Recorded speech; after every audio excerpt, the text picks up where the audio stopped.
Welcome to the archives. Enjoy your stay. Today, I proudly present you Barricade. I'm about to do a very stupid thing. I know it's stupid. I know it, but I don't think I have a choice anymore. And I have to do it now, while I have the nerve and the will, and while my hands are still steady. I'm sick. I've always been sick. Some days are better than others. When I was young, my parents prayed that it might just be a precursor of the onset of epilepsy, but the seizures never came. I just can't trust myself. I see things. On some days, I can hear them and smell them too. I should say that I used to see them. After being on every possible combination of pills 3 doctors could come up with. I thought we'd finally found the right chemical key for my misfiring brain. It's been 6 years of stability and relative normalcy, trading a halfway house for a tiny studio apartment, a collection of mostly tolerable side effects, and a steady job. I realize this probably sounds dull for most people, but I cherished every moment of that achingly simple monotony. It went bad, all at once. Friday morning, I awake from the first dream I've had in years, a vivid show of colors and sounds, and begrudgingly leave my perfect and sterile clean apartment for the short walk to work. I notice it as soon as the elevator opens, the unearthly stillness and silence in the heavy air. The front door of the complex is hanging open, unlocked and swinging gently, the faintest trace of smoke drifting inwards in the damp breeze. Outside, the wide streets are empty and bare. My mouth is suddenly dry, and I rock back on my heels, cresting a crippling wave of panic and déjà vu.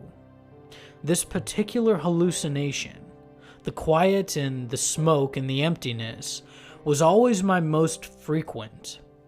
I haven't had it in 6 years, but the familiarity of it stings. I shut my eyes tightly and jab my hands at the panels of chipped buttons. Moments later, I am on the top floor, walking half blind the path to my door with practiced familiarity. Once inside, I sit on my bed, gripping tight the handle of my cane, eyes closed, breathing slow and steady, focused, calm, clear. I open my eyes. I can't be outside like this. I know this. I was hit by a car when I was homeless, wandering dazed into the street, while my fevered mind saw only emptiness. I'll need a replacement hip before I'm 40. I can hear the slivers of bone grind a little with every labored step.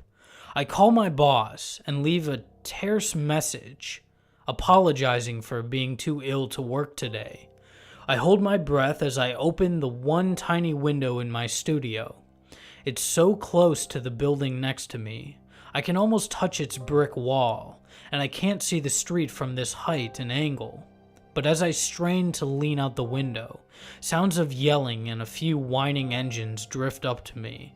The pall of unearthly quiet is broken, and I feel a great sense of relief, knowing that my episode is over.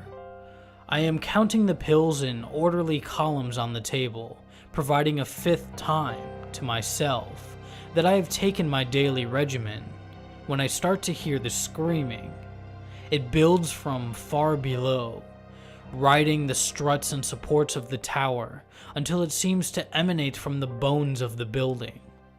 An hour later, the sound seems like they are right outside, horrid, terrified, clumps of half-formed words and pleas, punctuated by wet, ragged shrieks and heavy, muffled thudding. The breathing and relaxation exercises aren't helping, and I'm gripping the edge of my bed, soaked in sweat. The idea appears fully formed in my mind. I need to barricade the door. I struggle to suppress it. It would be like giving up. All progress I've made would be for naught if I entertain the notion that the episode is real. But the screaming, this is a new one for me. There's the shuffle of movement outside, and the knob of the door twists violently and shudders against the deadbolt. I try to cry out, but my throat is parched and only a dry croak comes from it. The door starts flexing slightly as heavy blows land on the outside, and a mad, gibbering chorus of voices spit out a strange nonsense of broken syllables. It only takes me a moment to decide now. I burst to my feet and throw all of my weight into the bookshelf, crashing it with bright white bolt of pain down my leg. It topples slowly, leaning at first like a tree and then smashing to the ground. On top of the bookshelf goes my desk and chairs, my hips screaming with each step. I collapse again on the floor, grasping for breath, and listen to the pounding subside and the horrid voices retreat. That was 2 days ago. They came back every day and scratch at the door, whispering in that vile gibberish. Sometimes I allow myself to think I can recognize the voices. The phone is dead, and the power is out. When I lean out the window and yell for help, the only answer I get is the occasional shriek or undulating babble. When I was younger, when I was at my worst, my episodes would last for hours at most. I am completely at a loss now. I have very little food left, and the water pressure has already dropped. Lying in bed in the late summer heat, in a moment of near total silence, the inevitability of it occurs to me. If I stay, I'll starve. What happens to me on the other side of the barricade only depends on how sick I really am. I want to believe with a sudden desire I am just ill, simply and profoundly ill. The sureness of it wells up in me, and I feel suddenly awake and lucid. I need a doctor, surely, but soon the hallucination will lift, and my mind will heal. I just need to break through this. I need to go outside. I remove the bookshelf slowly, rotating it away from the door gently to rest with the other furniture. This is right, I assure myself. This is healthy. I turn the deadbolt, put my hand on the handle, and try to suppress the rising terror in my guts. I give a little pressure. Outside, I hear a dry shuffling and a low rising murmur of unfathomable voices, and my surety drains from me, leaving only cold and naked horror in its place. My hand is on the door. I'm about to do a very stupid thing. The native villagers around these parts say that there's a stretch of tundra just north of here that is occupied by benevolent spirits. These spirits grant insight and warning to whoever visits them at night, once the sun has disappeared entirely and left the world in jet darkness. I drove out to the middle of the frozen expanse of ice and waited, hoping to catch a glimpse of whatever commanded these people's reverence. They sent their children out, bundled in furs to keep from freezing, on the eve of their 15th birthday, to seek an audience with these spirits. Once they have achieved this, the children run home to their parents to share the news. From then on, these children are considered adults in the village. Engaged couples visit this tundra on the night before their wedding. The entire village stays up all night awaiting their return, as it is upon their return that the couple either decides to proceed with their marriage or to abandon it. The elderly visit the tundra whenever they are sick or ailing, and often make their conditions worse by staying all night in the cold. When they return, however, it is most often with an air of sheer serenity. So I waited, curious to see what phenomenon might inspire people so powerfully. I waited for hours, bundled in my parka and sitting on the hood of my pickup. I waited until I felt that I was going to freeze to death, even in my thick clothing. I heard the spirit before I saw it. A crunching of snow in the silence made me jump off my truck and spin around. A hunched, gray-skinned man stood a few meters away. Sad, yellowed eyes stared back at me, set inside a skull from which sprouted only a few greasy hairs. He breathed heavily, with a rattle that shook his fragile ribcage, and one of his arms looked as if it had been messily broken and neglected, allowing it to knit back together imperfectly. Badly scarred flesh marred his splayed legs. The man stared at me for perhaps 10 seconds, breathing in the frigid air and exhaling a sickly dribble of steam, before disappearing when I blinked my eyes. I spun around, looking for the man, but he was truly gone. Approaching where he had stood, I found a pair of bloody footprints in the snow. Frantic with fear, I got into my pickup and headed for the village as fast as the ice would allow. A few villagers were waiting for me when I arrived, knowing that I had gone out and curious as to what might happen.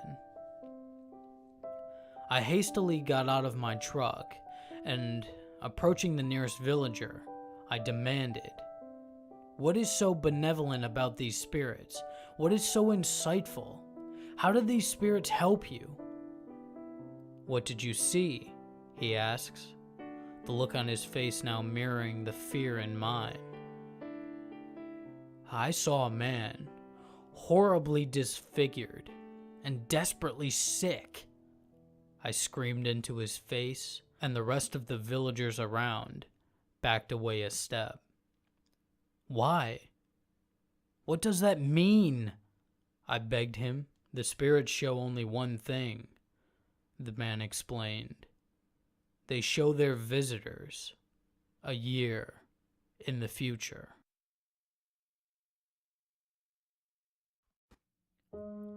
I've always had trouble sleeping at night. Noises have disturbed me my whole entire life. I found out years ago that I have hypersensitive hearing, picking up all sorts of background noises. They couldn't fix it, only recommend the obvious techniques to mask the problem. Not that I hadn't tried these already. Earmuffs, listening to music, and even things like meditation. None of it worked. In fact, it seemed to make it worse. It made her more desperate. I hear her most nights. No one else can. Why does she only come to me? There's always the dread of lying there each night in the dark silence, anticipating when she will come, and when I will hear her again. She usually likes to wait until I'm drifting to sleep, so that I jump back to my senses in fright to the sound of her there. Most of the time it begins with a faint crying. She tells me that she wants to make it end. I know she's getting closer to getting me, and some nights I can even feel her cold breath in my ear. I can sense when she is lying close beside me in the darkness, staring at me. And sometimes she whispers things like, "It's only me," right into my ear. She's toying with me, like a cat does to a helpless insect before squashing it. The thing is, I could never see her, but it slowly felt like she was becoming more real. The doctor later informed me that I suffer from schizophrenia. I've been taking medication for a long time, but it wasn't really working. It just made me feel more helpless. It was difficult for a girl as young as me to deal with this. At least now I could accept that she wasn't real. It was all in my head, and there was nothing real to be afraid of. That was until last night. Last night, her presence felt more real than ever. I could hear her whisper, feel the air on my neck, and even smell her breath. It was all too realistic to handle. I got so scared that I fell back into my old habit of running through the darkness of the house into my mother's bed to sleep beside her, where I felt safe. Now that I was older, I knew she was hoping I had grown out of this phase, although I had only stopped doing it because it made her sad, and I didn't want her to be disappointed in me anymore. She was all I had. If I had the choice, I would be in there beside her every night, without fail. I knew my mother had been awoken by me, probably more saddened that I reverted to old ways when she thought the medication had been helping me. But it wasn't helping. I had just lied all this time to keep her happy and let her sleep in peace. I curled up in bed beside her and began to sob quietly. My mom looked uncomfortable from the noise I had made and began stirring under the sheets, so I whispered into her ear, "It's only me." She sat up abruptly, looking anxious. In the darkness, I saw her reach over for her cell phone and begin to dial a number. I noticed on the screen that she was calling the doctor. The voices I used to hear, Doc," she said. "They're back."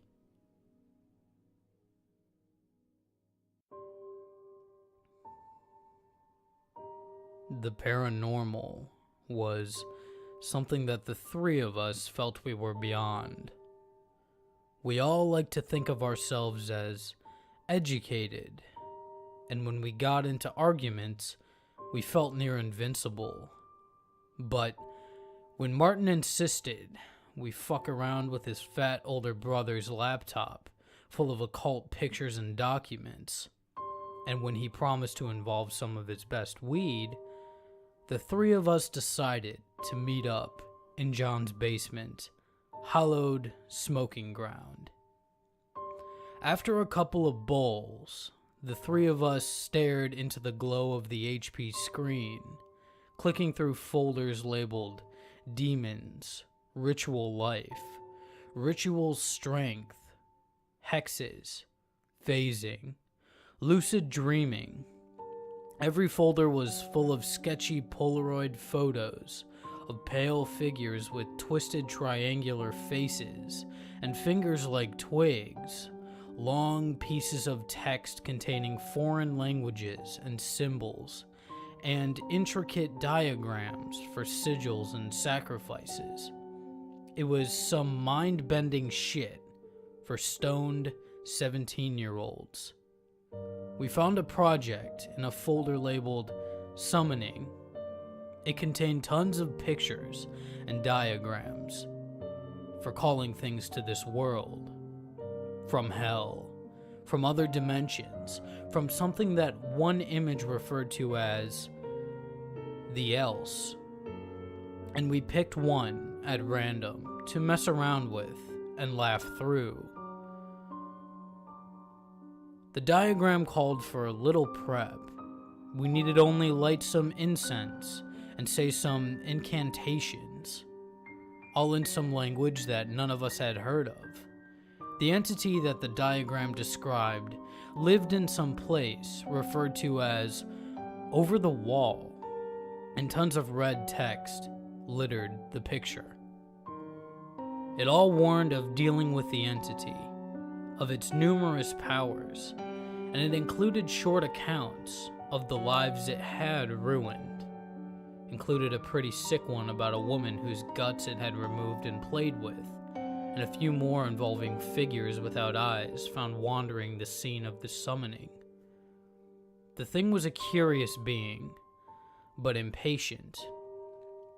It liked stalking us humans, watching, observing, before it grew more malicious, started taking us, experimenting on us, driving us to do things for it, seeing what made us squeal or cry or bleed.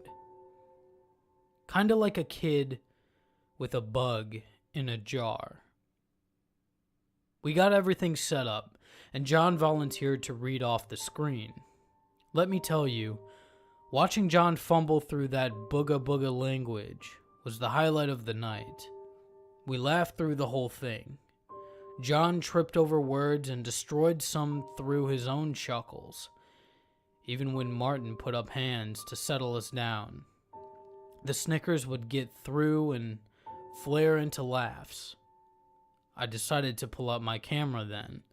It had become tradition to film these basement sessions, and it seems John was going for an Academy Award. We sort of gave up with the laptop after the camera came out.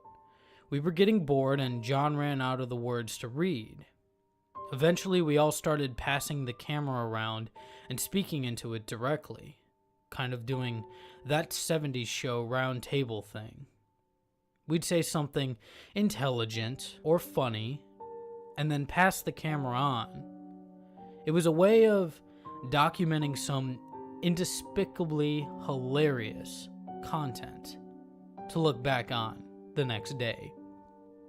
The night passed quick. I remember turning on the TV, and at some point Martin and I packed up the laptop and walked back to his house so John could pass out on his couch, but events leaked in and out of memory after the night in question. The next morning I woke up to find my phone full of unread texts and missed calls, all from John.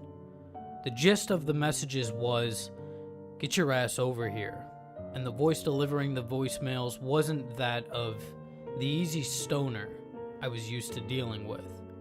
He spoke in unconnected, short clips, a lopsided train of thought. "Found it downstairs. For fun, you know. Supposed to. Just thought I found it in the camera. To see. You need to see.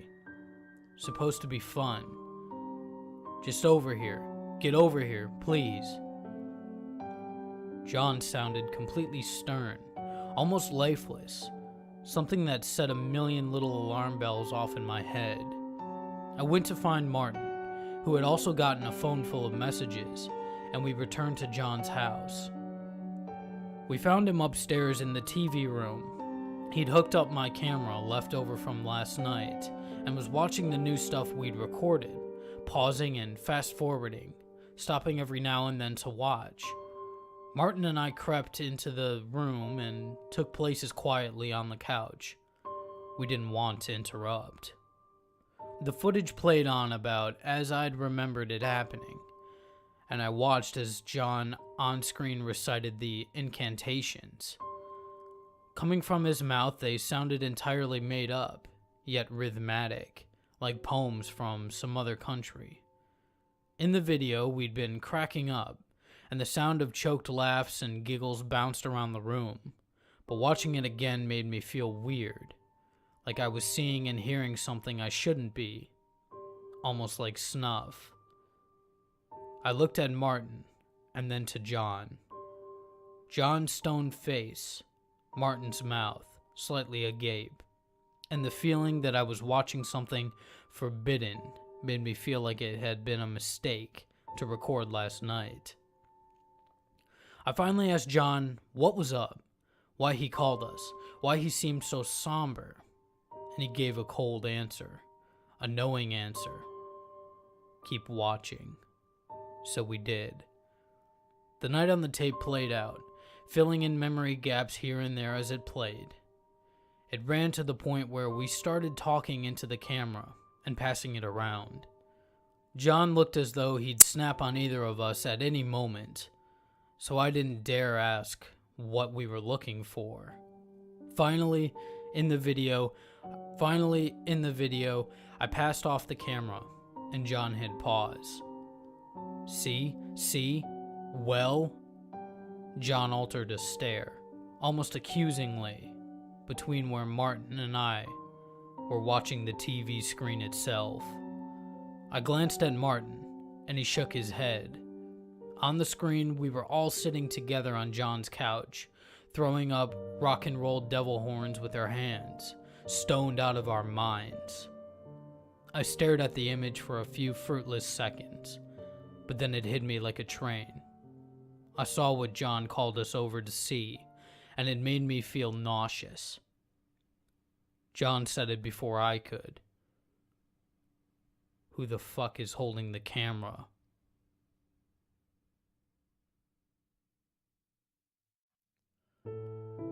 A shiver of terror runs through me, and I'm awake, gasping. I lay still, fists clenched, in my sweat-soaked sheets, shaking from the nightmare. Forcing my eyes open, I confront the darkness. My breath hitches in my chest as my eyes desperately search for something to focus on. But there's nothing. There is what they call cave darkness, my mind tells me. An absence of light so profound your brain goes a little haywire. I don't know how long I've been down here, minutes, months, or years. I sleep, I dream, I awaken, I relieve myself, I scrape moss from the floor for my nourishment and water from the walls for hydration. Then it's back to sleep. My bones are sharp, and my skin hangs from my wasted body like an ill-fitted wetsuit. Nightmares fill my every sleeping hour, and most of the waking ones as well. My hallucinations have reached the point where I can feel the demon's hot breath on my cheek, smell the rotting of the flayed and tortured creatures that hunger for flesh in the dark corners of my cell. I don't know how I got here. I wouldn't be able to tell you. I just awoke one day, still in my bed, in utter darkness. Normally, I had my fear of dark under control, but this darkness was different. Not just the absence of light, but the presence of something else, an inky black terror that seeped into my very bones. I wonder if this is hell, if maybe I was a bad person in my previous life, or if there had been some kind of twisted mistake. I hoped for so long it was a dream, but can a dream stretch for eternity? Delirious, I stumble from the damp, reeking bed and crouch beside it, my hand still on it. I had gotten lost once, stumbling around my tiny prison, smashing into the jagged rock of the walls in panic. When I finally fell to the floor, I could feel the pain and the hot, sticky blood that came with each flesh wave of agony. I let unconsciousness take me, falling straight into the night's terror claws. And when I awoke, I crawled across the floor, groping with my hands until I found the cold metal of the bed frame, the dream. Let me tell you about it. It's always been the same and always different, composed of my deepest fears and the darkest of sins. Every situation is new, a fresh horror born of my imagination, but the feeling is all the same. The same terror, unnatural, freezing me in place, an unwilling subject of the acts of horror and atrocity committed. A wall of metal gears ripping through a town in a spray of gore and rock, killing all before it. Then, turning its gaze to me, a spider, inflated, huge, wrapping me up, when she stops and explodes, showering down smaller spiders with needle-sharp fangs. A child, viciously torn from my body by a madman wielding modified surgical tools. Animals, abused and killed, then revived, eager to visit the sins of those who killed them upon me, not caring where their pound of flesh came from. My family set ablaze, screams tearing through the crackle of fire, dolls come to life with jagged porcelain hands, slicing and tearing, clowns with jagged red mouths and empty eye sockets, armed with acid-filled water balloons. A parade of fears, and always the helplessness. I wish for oblivion, for this torture to end. I wonder how I'm not dead already, from starvation or infection.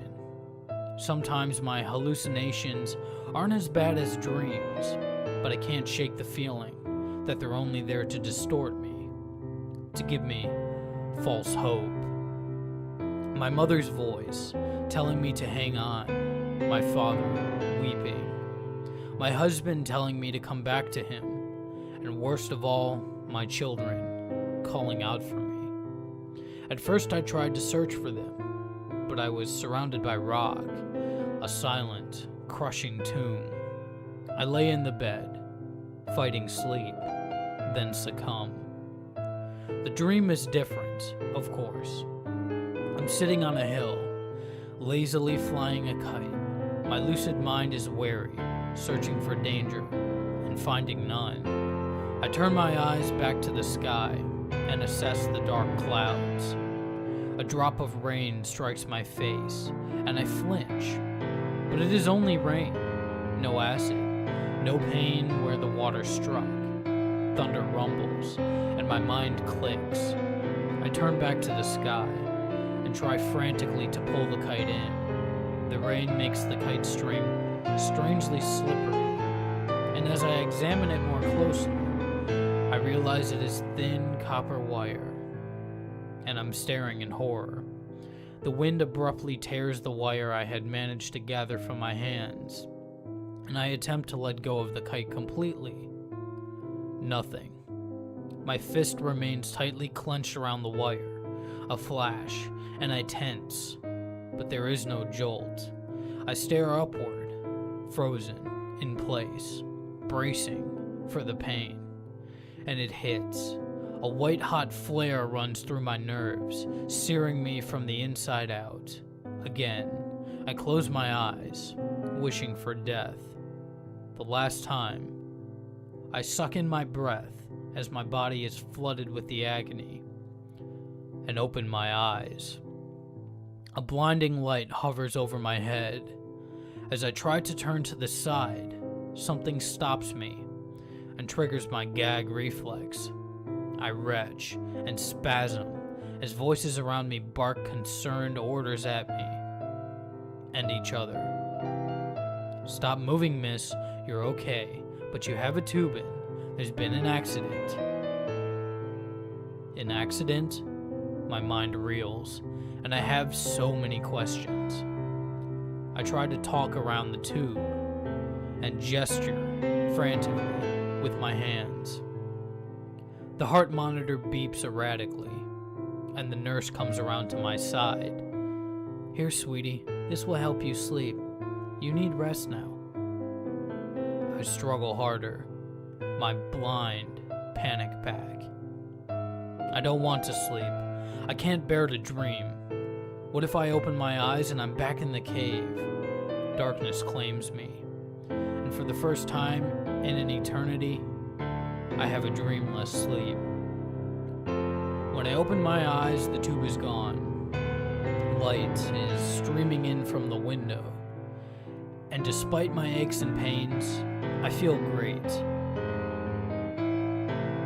My husband is sitting next to me and jumps from his chair upon seeing my open eyes. I knew you'd come back to us, he says, wiping tears from his face. The door swings open, and in the doorway stand my parents, grandchildren in tow. I look at my kids and begin to cry. I never thought I'd see them again. They rush into the room and jump onto the bed. I feel no pain as I hold them. And my son tells me he loves me and misses me.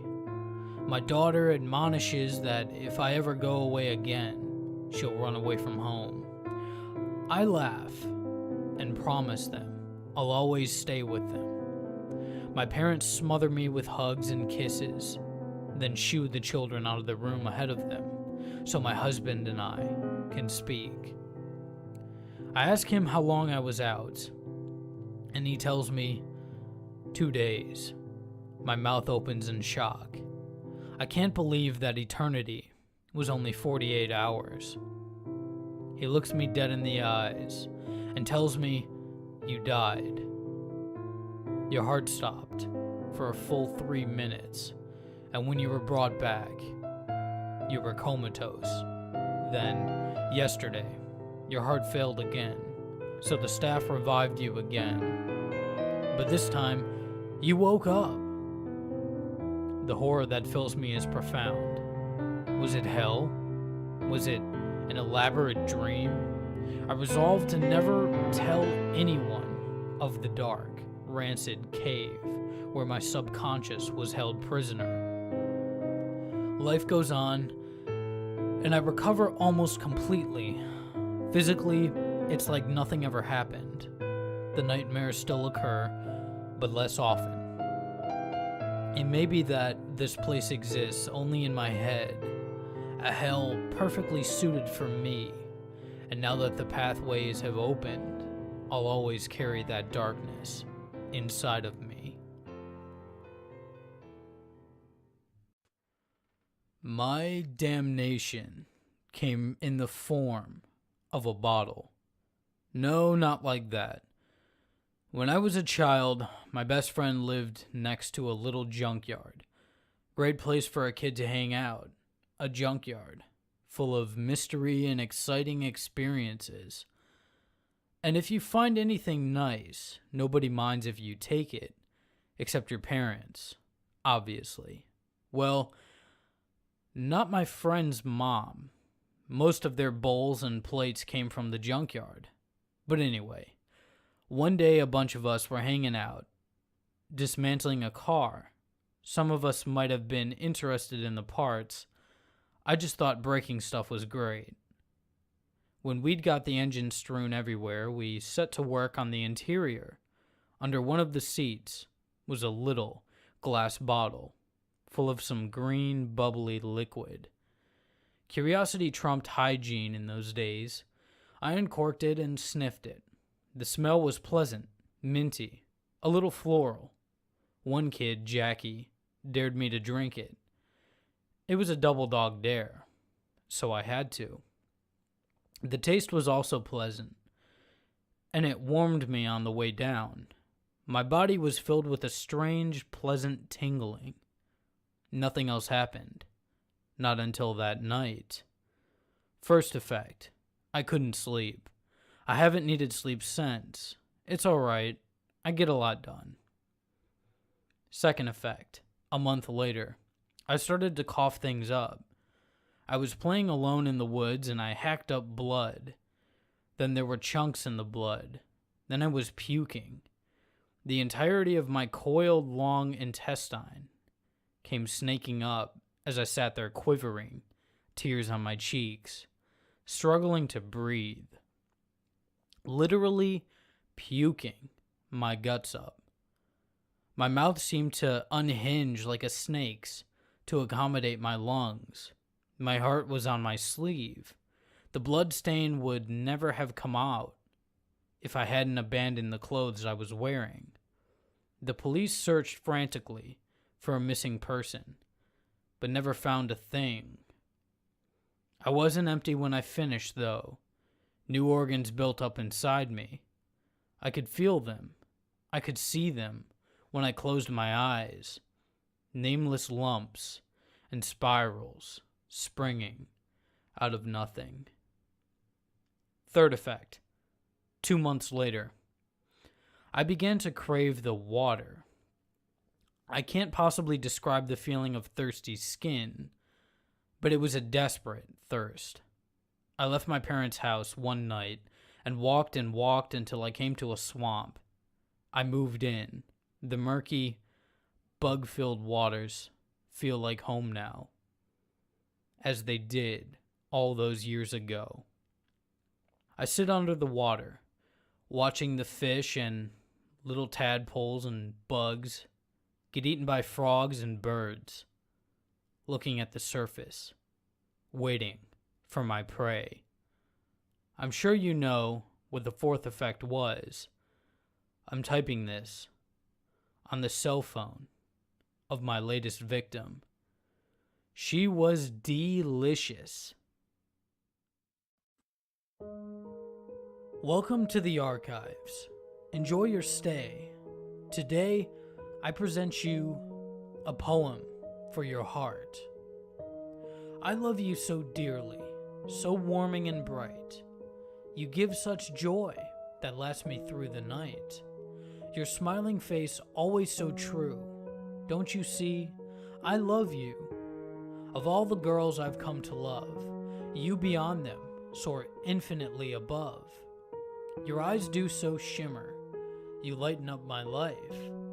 I'll love you so dearly throughout any strife. Although you no longer see me, I'm sure you feel me around. Even though for a while, I've been deep in the ground. That one bad night, when we were cold and lost, I held you so tightly to ward off the frost. I can't believe you did this, not in my wildest nightmare, never. Because you said you'd love me forever. You lied to me, my dear, and that is a true pain. Now pay attention to the sound of the rain. But don't let it get to you. Just rest now, fall asleep. For in the morning, your lover shall weep. I'd say I love you, but with your blood there will be art. Time to be afraid. I'm coming for your heart. You don't know. There, I said it. I've been trapped in this godforsaken hole for years now, and still you don't know. I'm begging you to learn. God, it drives me insane how arrogant you filthy worms are. Yet still, you don't know. I'm doomed to face this eternal boredom every single day, and you march around so high and mighty. The world cannot rid itself of my ideas, for I shall not allow it. I swear to you, you'll see. Ugh, you'll all see. Every last one of you parasites. Your destruction is at hand. This I will hold over your head like the sun itself. It will never go away and will only burn you if you ignore it. What's that? You hear my call? I am on some recording to be heard by more of your kind? You amuse me. Pathetic. Take heed. You will all pay. Your God cannot protect you any longer. This hole is growing less deep every day that I regain my strength. I'll show you. I will show you all. Get out of my face, swine. I've got work to do.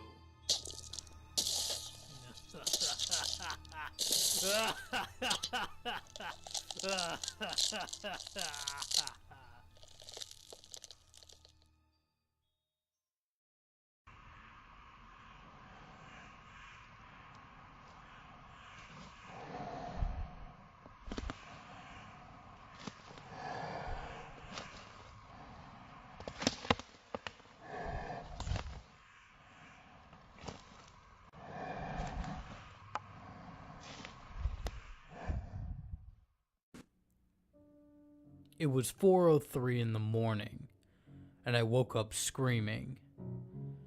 It was my dream. In my dream, I watched everyone I ever knew or loved be killed by the creature. It had a short, fat body and long, slender arms, which ended with claws that looked more like swords than claws.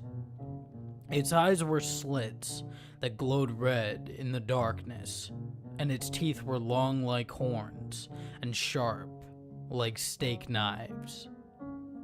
It looked at me before it killed them and laughed each time before it ripped apart my loved ones with its sharp claws. How had it found us? It tricked me into letting it into my home by mimicking the voice of my father. It couldn't come in without permission, it told me, after it ripped out my mother's heart. The dream ended with the creature laughing its evil cackle and slowly walking towards me, dragging its claws on the floor. I screamed and sat up. I was in my room, in my bed, safe again. 4:03. I hear a knock at the door. I freeze up instantly. Tommy, I heard you screaming. Are you all right? I heard my mother say. What a relief. Mom's here. I'm fine, Mom. Just a bad dream, I replied, the relief washing over me. Okay, honey. I got you a glass of water. Do you want it? Mom said back to me. Sure, come in, I said as those words left my mouth. I remembered that it was September, and I had moved back into my college dorm 3 weeks ago.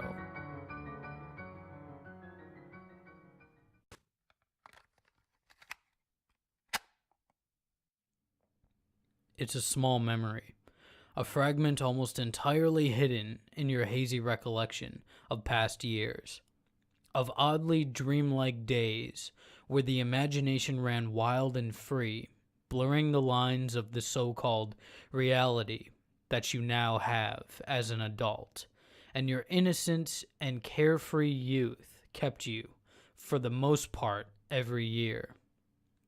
You were young, in first grade. Late at night, you stumbled from the bathroom, and bleary-eyed walked through the familiar dark of your room that still scared you quite often. You were too tired to be afraid, so you didn't rush, as you normally did, into the sheets. You walked past the slightly dirty window with a view of a dimly lit street below, and you thought you saw somebody in what was maybe a yellow raincoat walking up the street.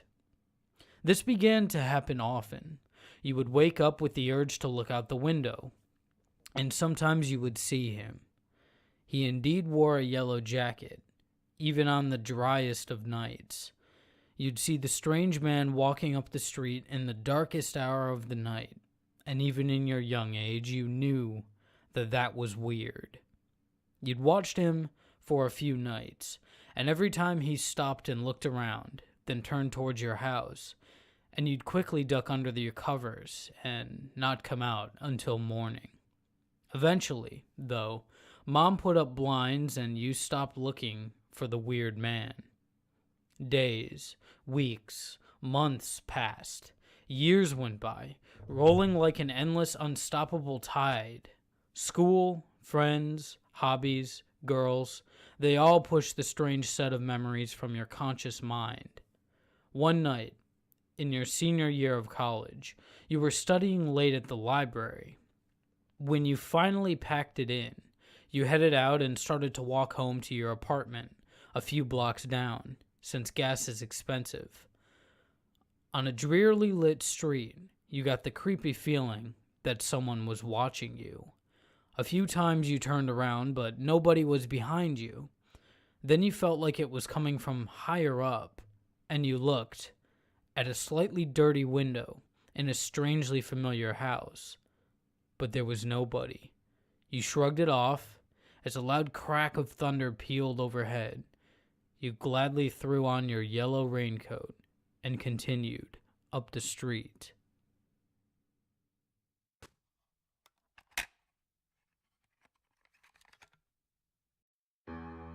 One day, I was walking home from school. I only lived about a block away, so that was very easy for me. But as I was walking home one day, I saw something peeking out of the sand. It was a little gray video game cart. It had to be for the old Game Boys, or maybe the Game Boy Colors. This was on, the last day of middle school, in 2005. Shows you how old I am, right? Well, I took it home and put it in my Game Boy Advance, which I swore I was going to get rid of any day now. Really. No, really. I'm gonna get a DS. Eventually. It didn't have a label. That should have given me a clue something was up. But I put it in the Game Boy, and it was Tetris DX. Awesome! I looked through it, and I found it. The high scores table. And at the top of the high scores table was someone named Dan, with a high score of 683,092. I started playing, trying to beat that high score, but I had homework to do, so I didn't get very far. I went to school and told my friends about it the next day. They found it cool, and we all got together and started speculating about who Dan was, and whether he missed his game, and how he got so good at Tetris. I came home and stayed up, honestly way too late, trying to beat it. That night, though, I only got 49,594 as the highest. But something weird happened. When I left for school, there was a note on my front porch. Don't beat my score. From Dan. There was a little picture of a sack man with a knife in his chest. I figured one of the guys from school had put it there. Maybe Ben. Whatever. Pranks aren't very funny if you just come out immediately and say you did it. It happened the next day. Don't beat my score. From Dan. This time the stick figure was decapitated. I put it in my pocket and went to school. I didn't even mention it, because I figured that they knew I'd found it. And that night, I went home and played Tetris. And that morning, I got a note from Dan. Don't beat my score. Dan. The stick figure was being shot in the groin by another one. I was getting annoyed, but my friends were smart guys. They know comedy. Rule of threes. After 3 times, it stops being funny. At lunch, I kind of tried to lead the conversation that way, see if I could get them to tell me about it. Tell me it was all a joke, just fun and games. They seriously had no idea. Okay, that's how they wanted to play it. Fine. I kept playing. Every night, I went home and I played Tetris. Every day, I got another note. Don't beat my score. Dan. And a stick figure who'd been murdered in a new, creative, gruesome way. And then one night, finally, after a month of this, I was doing it. I was getting really, really good. Seriously. I was starting to kick ass and take names. I was up in the 100,000s regularly, even the 200,000s sometimes. And then, this night, I was getting in the groove, You know how there's that right level of tired, the right level of drunk, where you're really good at things? Well, I hit it. I'd been up all night, and I was getting good. I could tell this was it. This was going to be my high score. No. This was going to be the high score. I was so excited. It was going to happen. I was going to beat Dan. The Tetris tower was getting bigger and bigger. I was in the zone, racking up points like it was my last day on Earth. And that was the night. My best night. My highest scoring Tetris night. I was playing up until the sun rose, and I went out onto the porch to see if Dan was coming. And you know what happened? Nothing. Monsters aren't real. There aren't killers stalking you, waiting for you to break some arbitrary rule, some made-up thing that only they know about. Fall into some arcane trap, or push the wrong button, and have your world destroyed. Have your life torn apart because of some weird video game. That only happens in horror movies and creepypastas. Although, to be fair, I only got 128,859. So maybe I just suck at Tetris. This happened when I was about 3 years old. I couldn't sleep for I was scared. I remember hiding under the blankets, burying my head deep in my pillows. I was screaming, crying, which I rarely did as a child. Still not comforted when my mother entered the room. She sat at the edge of the bed, waiting for a response, but my urge to cry took over. My room was right at the front of the house, as when you walk in through the front door to the left was my room. My mother turned her head to face something, as a figure with blue denim jeans walked down the hallway, out the door. My grandfather, had died about a week before this event took place, and he always wore blue denim jeans. Not to mention, the day my pa died, my mother picked up her son from the bus stop and said, "Something bad happened. It's bad news," or something similar. My brother responded with, "I know, Pa died. He came and told me at school." My brother and my pa's relationship was unbreakable, and when he died, everyone knew he loved my brother oh so very much. I was in downtown Seattle, coming home from work at some point in time late at night. I work in restaurants, so getting out from work at 10 to 12 is pretty common. I was heading towards the transit station as I take the bus, and this homeless man was walking across cooing constantly, like he was some sort of pigeon. He saw me across the street and followed me about 50 feet away. I started getting quite nervous at this point because it was very clear that he was specifically following me after I purposefully changed paths a few times. I started walking down the stairs to get into the transit tunnel that served as the main transit center, and suddenly he just started running at me once I was at the bottom. I immediately turned around to face him, and he pushed me into a wall, still cooing like a fucking bird. So I punched him in the face and pushed him away. This didn't seem to affect him at all. Pretty clear he was on some type of pain-deadening drug. He got right back up and started pushing me some more, so I had no choice but to fight back. Got him into a headlock and choked him until he was unconscious.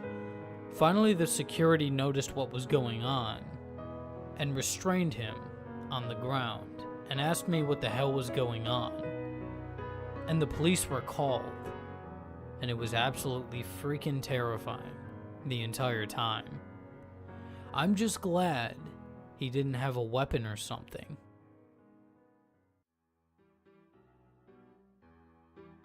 I don't really remember how old I was when this happened to me, but it was several years ago, back when I used to live in Newark, New Jersey.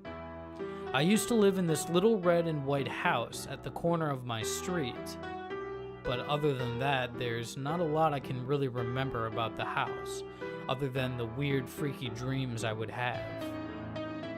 A lot of my dreams always had this common setup. I'm either being dangled high above my body and eventually fell back into myself, or I'm falling from someplace high. These dreams always felt so strange at the time, as I would actually feel like I really was falling. There were also a lot of weird little things that would happen to me and my family at that house, like my youngest brother becoming almost deathly ill and remaining like that until we eventually moved, suddenly waking up at night feeling scared, but never knowing why, and generally a whole lot of weird, creepy occurrences. But there was one event that happened at the house that has since scarred me as a kid, and is the main reason I now believe in the supernatural. It was late at night, and I remember some of my cousins coming over to play with us while my parents and uncle were out in the front. We were playing tag along the fenced walkway which connected to the garage all the way to my front door, and we would just usually run back and forth within this walkway, screaming our heads off when it came to the point where I tagged my cousin and he ran to the front door. After getting to him, he ran the other way back, but before I could go after him, I noticed something at the corner of my eye. When I turned my head to look over at the front door there, standing behind it was a tall, large, naked man. From what I can remember, I think he was about 6 or 7 feet tall, with white, pasty-looking skin, and had no facial features whatsoever other than his 2 giant black eyes. Now, being the sensible kid that I was back then, I was then led to one logical solution to the situation. I screamed like a banshee and woke up the entire neighborhood. I was so terrified with what I saw that I was merely reduced to nothing but a crying, hysterical mess on the ground, screaming and holding my hands over my eyes until I eventually got up and ran over to my uncle. I brought him and everyone else over at the door, but no one was there. Welcome to the archives. Enjoy your stay. Today I present you Freak. "Bobby, pay attention," he heard his teacher say. He snapped out of his reverie and looked up to see her glaring at him. "Did you hear anything I've been saying?" she continued. Bobby shrugged his shoulders. Prior to being disrupted, he was daydreaming that he could freeze time, and before that he was imagining himself navigating the classroom if he was only 5 inches tall. The teacher continued to rant at him, just as they all did. Then she placed him on detention Friday night after school. Why is it that schools are so intent on crushing a child's imagination? What is it about creative kids that piss so many teachers off? They punish them for sketching or writing stories in class. They punish him whenever he slipped into a daydream. His artwork wasn't the right style for his art teacher. His music was too modern for his music teacher. And he was even forbidden from using mnemonic techniques to revise for exams. Whenever he strayed from their formula and their methods, he was punished and told he would never amount to anything. At the end of the school day, the kids rushed towards the gates, saying goodbye to all their friends and classmates. Nobody said goodbye to Bobby, though. They barely noticed him. unchaining his bike for the lonely ride home. As he approached his teens, he was finding it hard to connect with the other kids and was used to being excluded. Bobby's only companion was his diary, in which he confined his thoughts and feelings. Every night before bed, he would make an entry. Dear diary, another shit day at school. Wandered the playground alone. Picked up another detention Friday night. On the plus side, there are some great Xbox games coming out this month. Bobby. The following day transpired much the same. Dear diary, I hung around the boys in my class today, watched them play football. I thought they were going to ask me to join, but they just wanted me to fetch the ball. I decided to spend my break time in the library instead. Got into an argument with mom and dad again. I told them I'm on detention tomorrow night, and they threatened to take away my books and Xbox. If they did that, my life wouldn't have much point. Bobby. The following day at school, Bobby made an effort to focus on his classes. Every time he caught his mind drifting away, he tried to snap his attention back to the words of the teacher. That lasted all of 15 minutes before he slipped into yet another daydream. When the school bell signaled home time for the kids, he made his way to the detention hall. At least here, nobody was telling him what to think about. The supervising teacher read a book while Bobby and two other boys stared at the walls until their hour was up. When he was done, he headed outside to unchain his bike. It had started to rain and dark clouds hung in the sky, making it feel much later than it actually was. Bobby rode his bike along his usual route home, over the wet, deserted roads. But before he could reach the home stretch, he noticed a gang of older boys lurking in one of the streets. They looked like trouble, so he chose to circumvent them via a patch of wasteland behind the houses.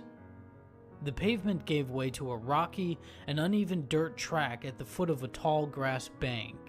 He steered onto the grass to avoid some broken bottles, but it was soft and slippery from the rain. The front wheel slid out of control, throwing Bobby over the handlebars. He landed on his back, knocking the wind out of him. He appeared not to be seriously hurt, but sat on the ground for a while as he attempted to catch his breath. He was wet and his bike lay in a heap in front of him. Are you okay? Bobby looked around, trying to locate the source of the voice. It sounded like a young girl. Is your bike damaged? She asked. It was coming from the top of the bank, but he couldn't see who was speaking. He pulled himself to his feet and started to clamber up towards the unidentified voice. A line of houses backed onto the bank, overlooking the wasteland below. In one of the gardens stood a girl, peering through a wire fence. I saw you fall and just wanted to check you were all right, she said. I'm okay, thanks, Bobby puffed, gasping for breath. The girl opened the gate and gestured for Bobby to enter. The lawn was overgrown and the house looked run down, but that barely registered in his mind as he laid eyes on the girl in front of him. She had brown hair tied into a ponytail, with a red bow that matched her dress, a pale and flawless complexion with pink cheeks, and eyes like droplets of sky. She was beautiful. Bobby didn't know what to say. He was out of practice when it came to talking to girls. Or rather, to kids in general. I left my bike, he said, standing on the threshold. We can bring it up to the garden, if you like. We can check it over, make sure it's safe to ride, offered the girl. Come on, I'll help you. The two of them made their way down the grassy bank and wheeled the bike back up to the girl's garden. Thanks, said Bobby. That's fine. They checked over the bike, though Bobby was thinking only of the girl he was with. He'd never experienced such kindness from a stranger before. I'm Lucy, she said. I'm Bobby. So are we meant to shake hands or something? He said, reaching out. Bobby smiled and gently shook her delicate hand. Do you have to rush home, or do you want to hang out for a while? She asked. I can't invite you in because Mother's asleep, but I know somewhere we can shelter from the rain. Bobby checked his watch. Okay, I have to be home by 8, though. Great, follow me. Bobby picked up his bike and wheeled it along as Lucy led the way. They exchanged small talk, and he found himself more at ease than he had felt for a very long time. They came across a small cove of trees where the branches intertwined to form an overhead canopy. It's not much, but it'll keep us from the rain.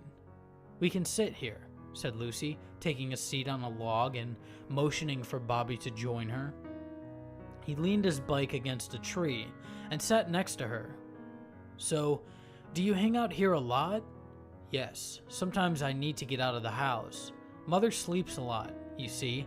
She gets really annoyed when I make noise, so I try to keep out of her way. I understand, Bobby replied, sympathetically. I have arguments with my parents too. Really? Over what? Bobby looked down before saying, I disappoint them. I'm sure that's not true. I'm no good at anything and I'm always in trouble at school. Are you one of those bad kids? No, I'm really not. I just can't concentrate on the classes. They bore me. That's not so bad. My parents wish they had a normal son who was in sports and did well at school. When I try talking to them about the stuff I'm into or the stories I'm writing, they just roll their eyes, he said. Most people just avoid me. I didn't avoid you, Bobby. Lucy placed her hand on his as she spoke. He flinched slightly at her touch. She looked at him until he raised his head and their eyes met.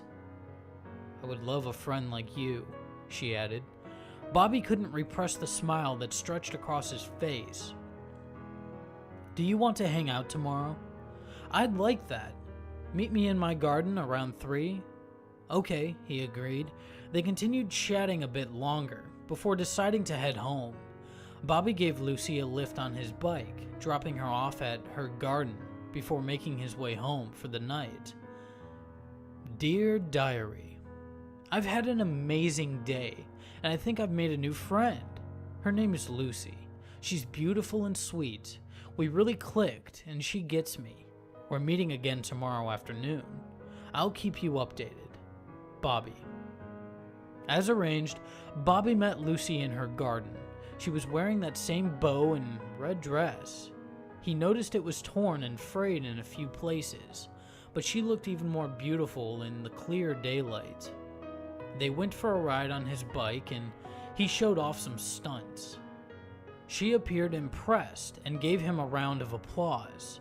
She explained that she'd never learned to ride a bike, so he decided to teach her, gently guiding her to make sure she didn't fall. As he placed his hand on her back, he noticed that her dress was damp. Had she not dried it from the rain yesterday? Did she not have any other clothes? He wondered, but he kept his thoughts to himself. Freak! Bobby turned around to see a bunch of onlooking kids. They were shouting out and laughing amongst themselves. Freak! They yelled again. Lucy pulled Bobby aside. Take no notice. I get it all the time. But why?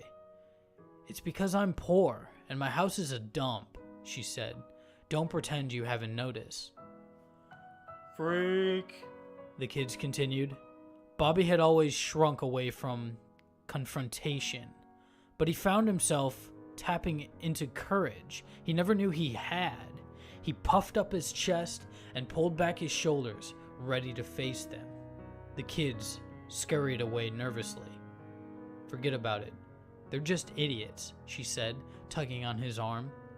Bobby and Lucy returned to their little den in the trees where he allowed his temper to settle. He couldn't understand why they called her a freak. Aside from the frays and tears in her dress, she didn't look poor, especially from a distance. He started to wonder if they knew something about her that he didn't. They continued talking and discovered a number of interests in common. Lucy loved reading too, but confessed that she didn't go to school much. When Bobby asked why, she said it was complicated and offered no more. He figured it was something to do with her mother, but decided to drop the subject. They spent the entire afternoon laughing and playing together and forgot all about the incident. Bobby dropped her off at her garden. He looked up at the house. She was right. It was a dump. He felt so sorry for her. Despite the arguments with his parents, he was always well fed and well dressed and had nice presents at Christmas and birthdays. Maybe one day he could whisk her away. They stood facing each other for one moment. Their eyes met, but Bobby broke his gaze to check his watch.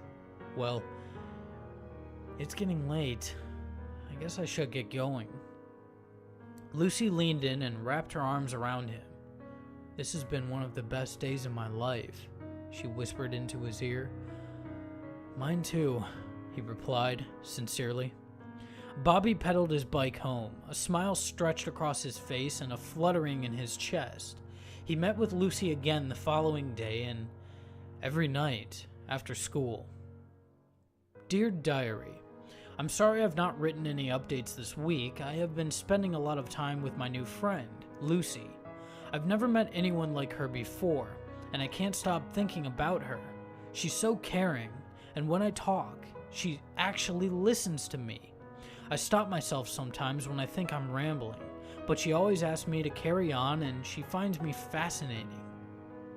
I think about her as more than just a friend sometimes. She hugs me and compliments me a lot, and it makes me wonder. She had a big argument with her mom last night and cried on my shoulder. We held each other so tightly and just stood there for ages in the rain. She looked up at me with those big blue eyes and I wanted to kiss her so much. I think she wants me too, but I'm scared to ruin what we have. Something really bothers me though. All the kids keep calling her a freak. It happens whenever they see us together, and I don't understand why. She says it doesn't bother her, but it must. Why are people so cruel? I notice she wears the same tatty dress every day, and I worry that her mom is neglecting her, but I've planned a nice surprise for tomorrow. Bobby. When they met the next day, Lucy joined Bobby on the bike, and they took off along the main road towards town. Where are we going? She asked. It's a surprise. I don't get to go into town anymore, she said. This is so exciting. They arrived at a shopping mall, and Lucy seemed overjoyed, mesmerized by the wonders in front of her. They walked around, admiring things in the shop windows, and when Lucy pointed out a dress she really liked, Bobby offered to buy it for her. That's the surprise, he told her. He'd been saving his pocket money for some new games, but the past week he hadn't even turned on his Xbox. What? Really? Lucy was overjoyed. But I can't, Bobby. That's your money. I can't. Bobby insisted and assured her it was what he wanted, so they went inside and bought the dress. I'll wear this for you tomorrow, she said, and gave him a big hug. I can't wait. Bobby treated her to something to eat and drink in a fast food place, but the stares they got from the people in there made them very uncomfortable. So they decided to finish their food outside. In fact, they endured a lot of stares in the mall that day, as well as a few giggles, and Bobby was sure he heard the word freak a few times too. But it wasn't enough to ruin their day or snap him out of the bliss he felt when they were together. Besides, Bobby secretly hoped that the new dress he'd bought for her would put an end to this name-calling. When he met her the following day, she was wearing a new dress as promised. It was dark purple with lace frills. She had untied her hair too, and it hung freely just below her chin. Bobby was taken aback. Do you like it? She asked. I love it, he replied. That evening they decided to leave the bike behind and go for a stroll over the local park. Do you ever dream about your ideal future? She asked. All the time. Do you ever picture yourself falling in love or walking hand in hand? taking the dog for a run over at the park on a Sunday afternoon, then snuggling up on the sofa in the evening, watching movies? I guess so, Bobby said. The truth is, he'd thought about it a lot, especially since meeting Lucy. A girl can dream, she sighed.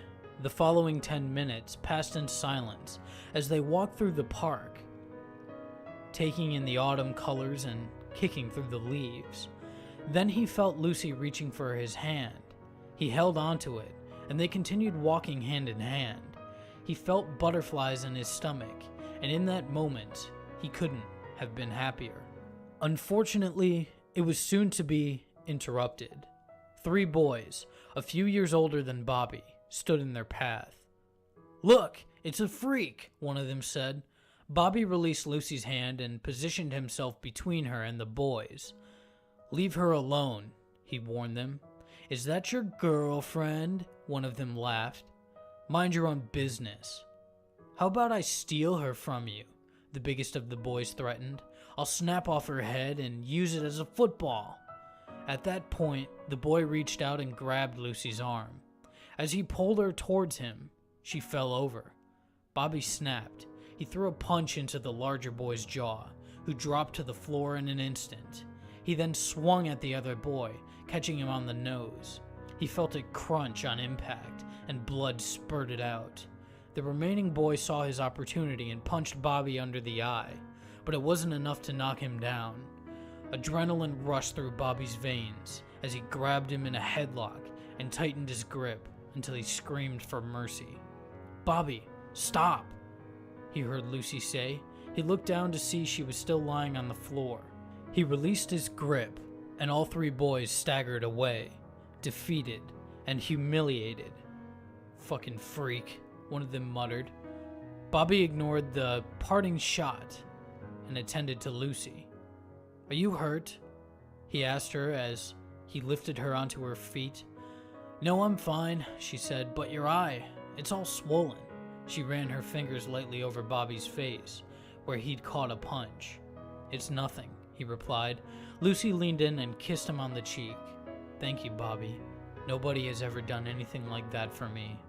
You are so brave." He blushed. "By the way, you dropped something," she said, handing Bobby his watch. "It must have come off in the fight. It's a good thing you found it.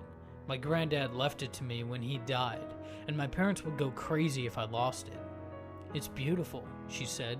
"I've never had a watch before." "Want to try it on?" he offered. "You can wear it until we get back." He adjusted the strap and fastened it onto her narrow wrist. She held it in the air and flaunted it as though it was some valuable treasure. It was endearing how much she appreciated the little things. Everything about Bobby seemed to impress her. They continued walking and he noticed she was limping. "I just twisted my ankle a bit, that's all." "I'll give you a piggyback," said Bobby, crouching slightly so she could jump on his back. He was surprised at how light she was. He walked her all the way home, right to her door. "You'll have a black eye tomorrow," said Lucy, touching his face. "What will you tell your mom and dad?" "I'll make something up. I'm good at that." They lingered for a moment. Their eyes met, only this time neither of them turned away.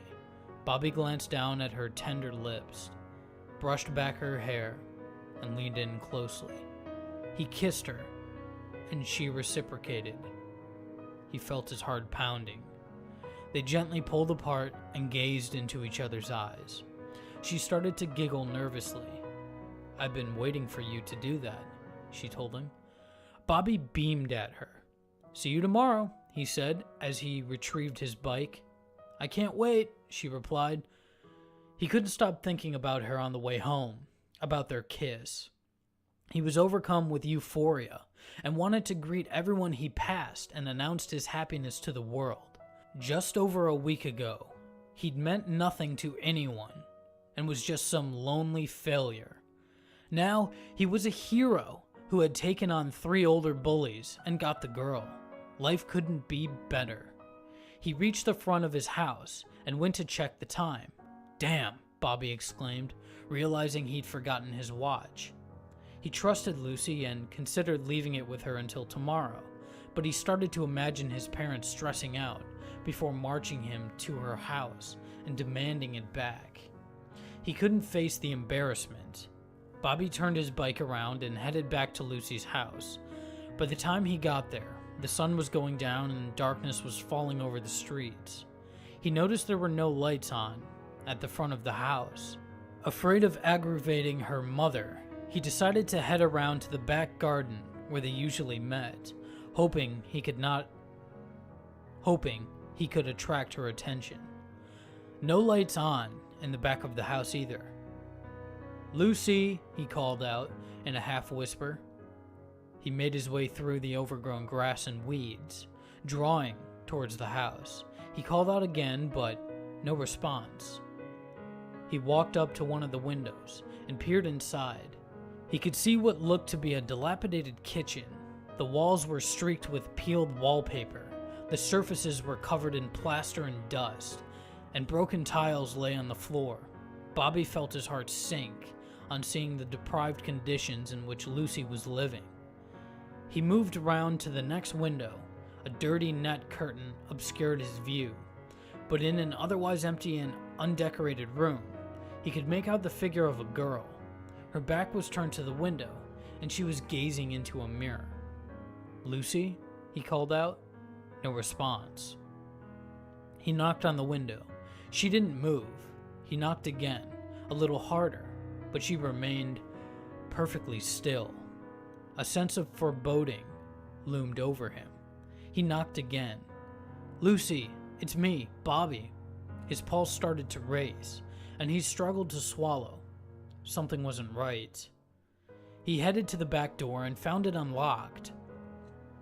The house looked even worse on the inside. There was plaster all over the floors, holes in the ceiling, and no carpet or wallpaper. It looked abandoned. He crept slowly through the shallowy hall towards the room in which he had seen the girl. Floorboards creaked underfoot, and he remembered Lucy telling him how annoyed her mother would get when disturbed. He could feel himself trembling. It wasn't about the watch now. He just needed to check she was okay. Slowly, he opened the door, and an icy shiver ran down his body. He felt his knees buckle, and his stomach churn at the sight before him. A pale mannequin with rosy cheeks and brown chin-length hair. It was wearing the purple dress that he'd bought from the mall. Its glassy blue eyes stared blankly into a dirty mirror. Fear gripped his body, but he needed to know the truth. He drew closer and gently pushed the mannequin. It toppled to the floor and lay there stiff and lifeless.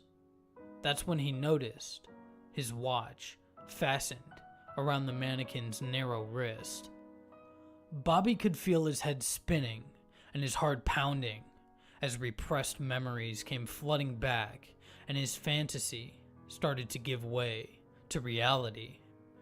He ran outside and jumped on his bike, tears streaming down his face as he pedaled furiously away from that house. Forever.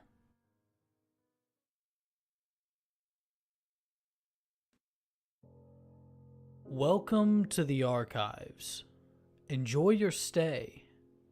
Today I humbly present you He Waits for You. As the dead of winter approaches, you may find yourself alone at night, feeling isolated and abandoned in an all too empty bed as the night grows even bleaker.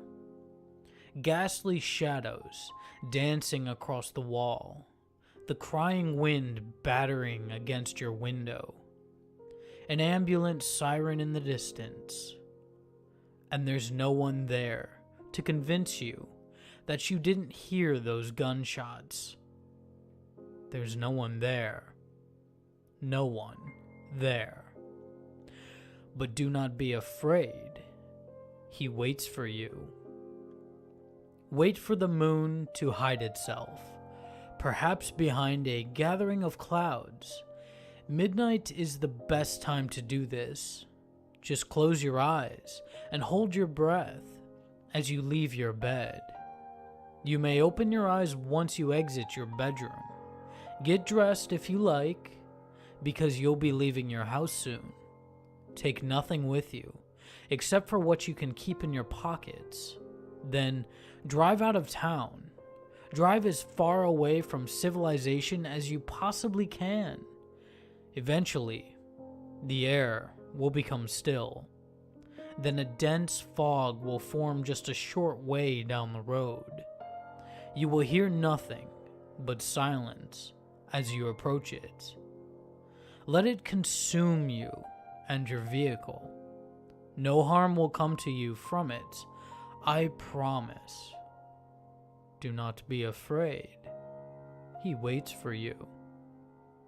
The fog will lift. You will see a dimly lit motel, stranded and alone in the night. Just like you.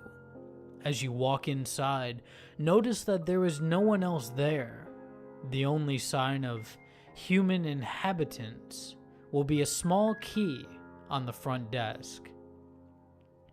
Take these keys. Wander the corridors until you find the proper room. You will soon know exactly where it is. But you won't know why.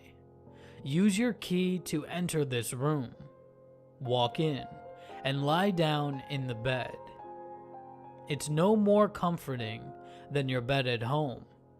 There's nothing but pure silence for miles. Death hangs in the air all around you, and it is so cold. You're still alone and frightened, but it is okay. He is frightened too, and it's just so cold. Cold enough to hold the pillow close to your body, burying your face in its softness and embracing it, pretending that it's a lover all you want. You won't feel any safer, but you will feel warmer, perhaps. Open your arms, lift up your head, the warmth in his arms, two twisted, mutilated arms tracing down your body. There he is, and he's frightened too. You can see it in his blackened, spherical eyes, fixating upon your face and twinkling with the light of another dimension. The light shines in specks from beneath his parched skin, making him glow from the inside. Bruises cover his decaying neck, as well as a deep finger-wide indent. It's as if someone had tried to strangle him. He sighs and softly caresses your face. The skin of his hands begin to flake off onto you, and you want to sweep it away, but you're stunned, completely stunned by this strange creature that's completely enamored by you. At least you're not alone anymore. You'll then gather enough will to take your hands and gently lift him off you, placing him to your side. You get a better look at him. His legs are disturbingly crooked, having been broken in so many places and healed in ways that they just weren't meant to. And he won't stop staring at you. Small, glistening tears drip from his eyes. He shivers and trembles, trying to form words with his torn mouth. You can't tell exactly what he's trying to tell you. It doesn't matter for now anyway. He will want to touch you, to hold and to comfort you. Whatever pain you have ever felt from loneliness, whatever sorrow you may have left in your entire life, he feels it. His tears fall onto you, and he lies back in submission. He will let you do anything you want to him. He knows that no matter what you do, it will never hurt him as much as what the others have done. It will never hurt him as much as the isolation he's felt in this very motel. As you gaze upon his twinkling eyes, you may gain a sudden urge to mutilate him. and punish him for existing the way he does. But please, be kind. He loves you, after all. Spend the night with him. He'll let you do anything, and he won't be able to speak. But be sure to leave the room before sunrise. He will do everything in his power to keep you from leaving. He will grab onto you, cry, and scream at you. Tears will keep gushing from his glowing eyes, disintegrating his skin even further. But no matter how much you pity him, you must leave, resist him, and leave. If you do not, you will be forever trapped and doomed to live the same existence that he does. Do not let him follow you. Just close the door behind you and lock it. You are alone again. Next thing you know, you'll wake up in your bed at home, sometime after the sun has risen. The events of last night will feel as if they were nothing but a dream. Everything in your home is where you left it last. Your car, your clothes, everything. Then, if you're lucky, something incredible will happen. Within a few days, you just might meet a new person. This person has everything you want, and it's as if they were made for you. Within time, the two of you will fall in love. You will almost forget the ghoul in the motel, and forget about these glowing eyes staring at you. All that will matter is that you will be in love with this wonderful new person, and they will love you. But once they move in with you, things will grow progressively stranger. As you lie together in bed, you might hear a faint scratching on the door, and an all too familiar cry. But do not worry, your companion will keep you from becoming too worried about it. The next night, the cry might become a shriek. The scratching will become a pounding, and only you can hear it. No matter how hard you try to convince your partner of what you hear, they will only tell you to go back to sleep. And one night, you will notice that the noises have vanished. Nights will be peaceful again, and it will just be you and your partner. But from then on, you will constantly look upon your lover's eyes. You will notice a new glow in their eye, twinkling with the light of another dimension. Do not be afraid. He's waited so long for you.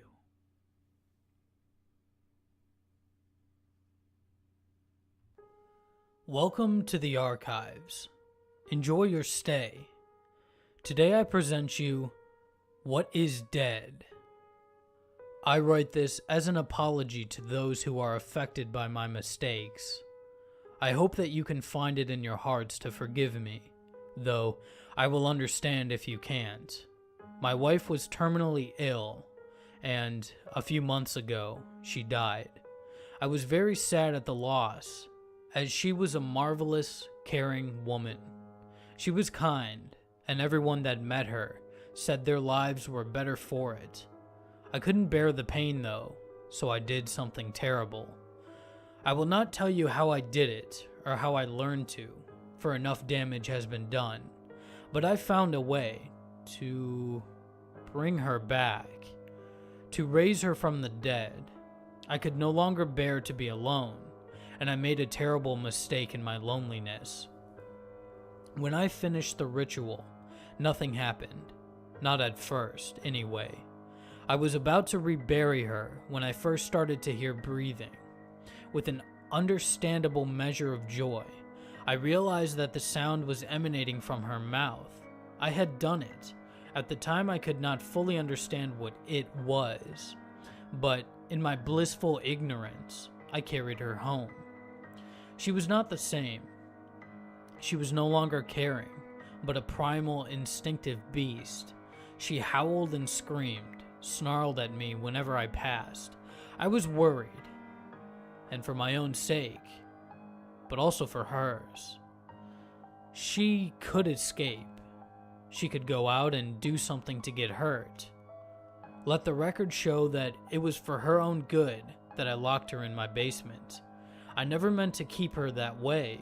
I never knew that my actions would set a chain reaction of unfathomable horrors into action. I kept her there for as long as I could, but her screams grew more and more desperate. I was chilled to the very core by the screams of my beloved, and before long I stood on the rain-slick precipice of insanity. I needed to do something.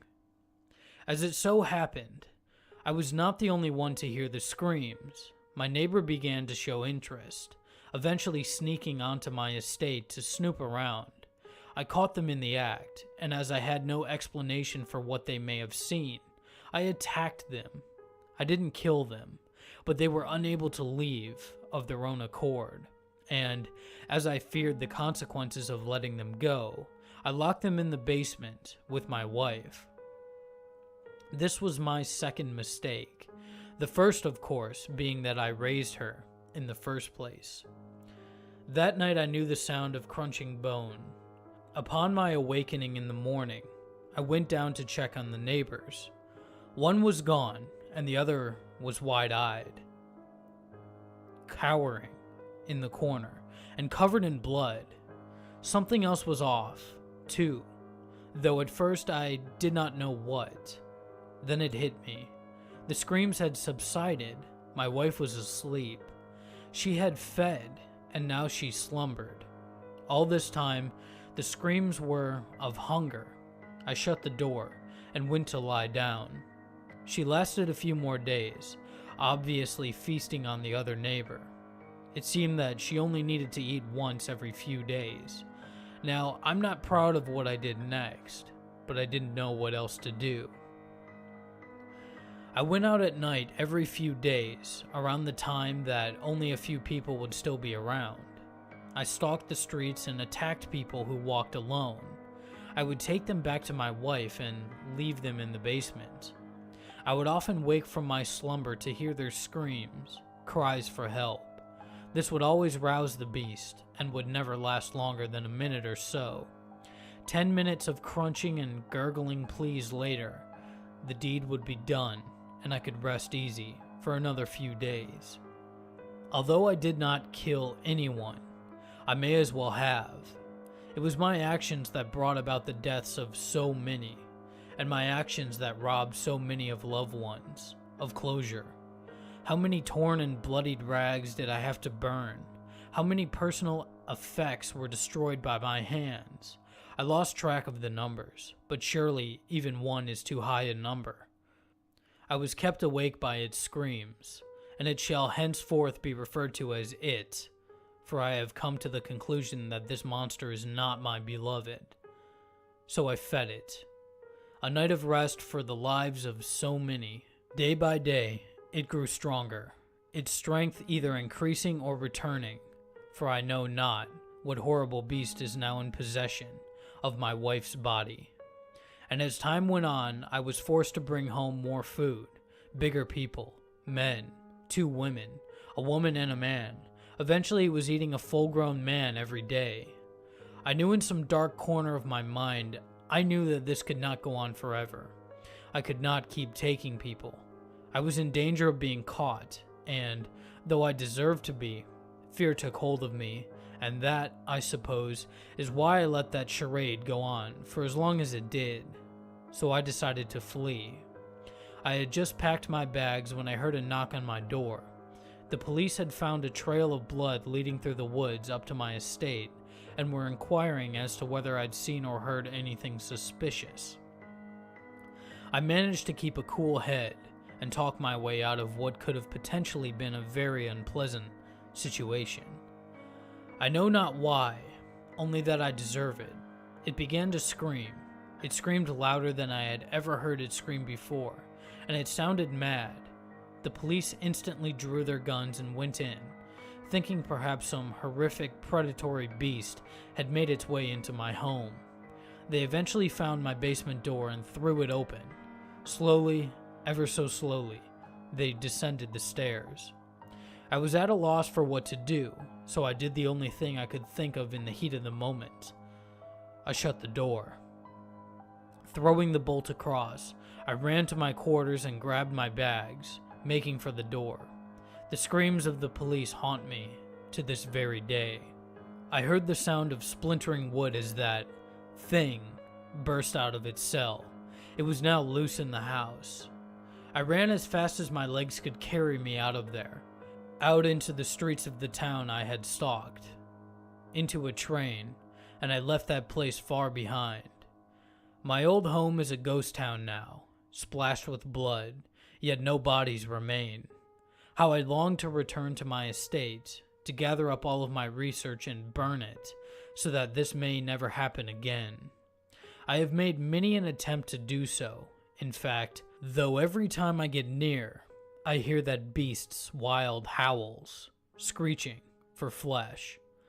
I know it haunts my home now, I know it wears my wife's skin, but the worst part of all this, I let it happen.